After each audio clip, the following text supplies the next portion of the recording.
Hello, my name's Nicole Arnold, and I'm going to tell you guys all about the element chlorine. So here we go.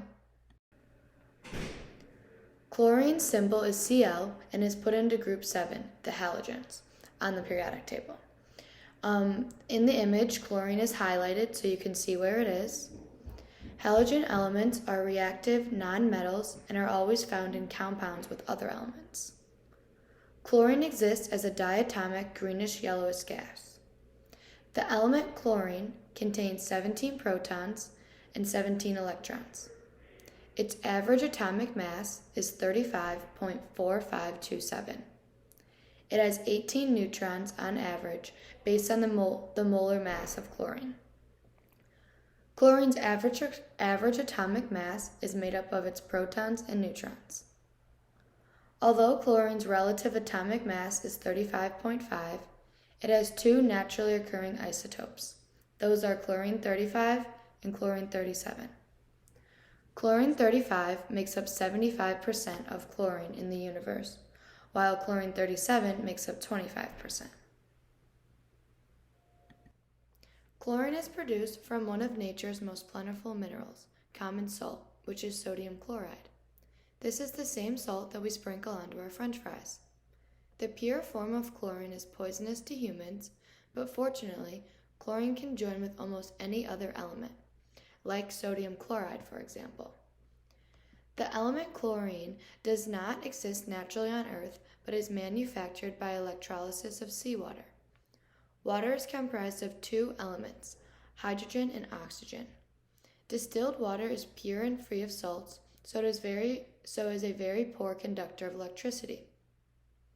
By adding ordinary table salt to distilled water, it becomes an electrolyte solution and it is able to conduct electricity. Chlorine is produced using the chlor-alkali process. In this process, electricity is applied to a solution of salt water. The electricity separates sodium from chloride, and chlorine gas, hydrogen gas, and sodium hydroxide solutions are all co-products of chlor-alkali process. Chlorine is the second most common halogen on Earth. It is most commonly found in Earth's crust and in ocean water.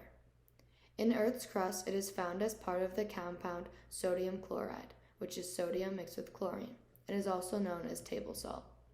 Nearly all chlorine in Earth's crust occurs as chloride in various ionic compounds.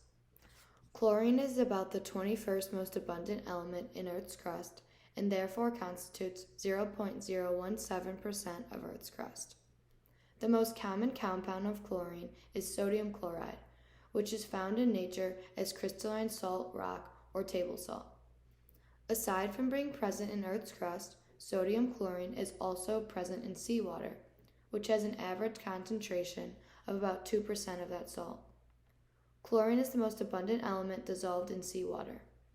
This pie chart here clearly shows that chlorine is a crucial ingredient in seawater. Some landlocked seas, such as the Captain Sea, the Dead Sea, and the Great Salt Lake of Utah, can contain up to 33% dissolved salt. It is important to know that chlorine is not found uncombined in nature. By doing research on the element chlorine, I came across many interesting facts. For example, I learned that during World War I, chlorine was used as a weapon to poison enemy soldiers.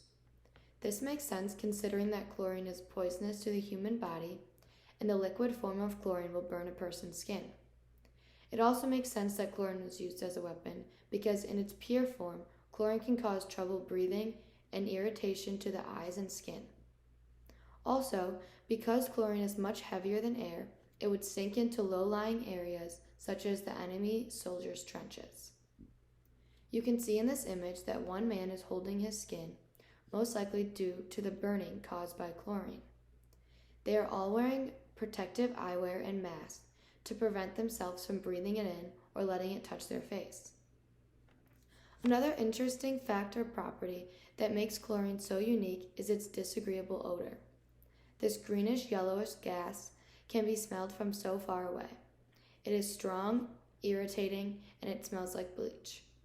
However, I was surprised to find out that the smell of a pool is not ultimately due to chlorine, but rather due to chloramines.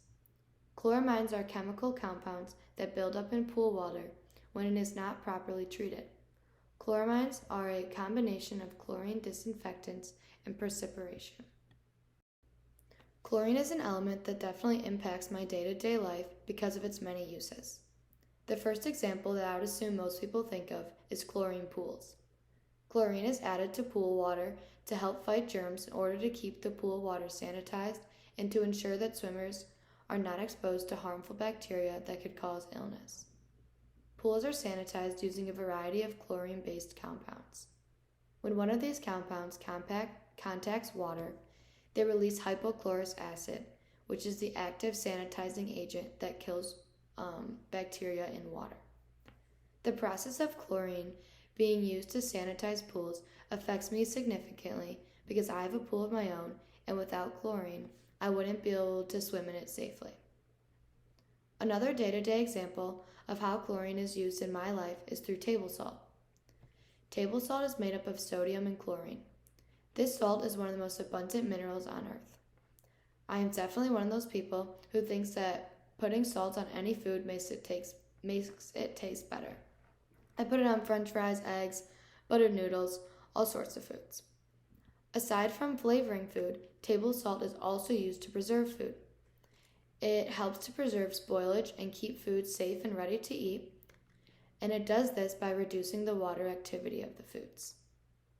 I was also surprised to find out that chlorine is vital to pharmaceutical drugs. It is estimated that chlorine chemistry is essential to the manufacture of at least 88% of prescription pharmaceuticals currently sold in the United States. Drugs produced with chlorine chemistry are used to treat medical conditions and diseases, including high cholesterol, diabetes, and even cancer.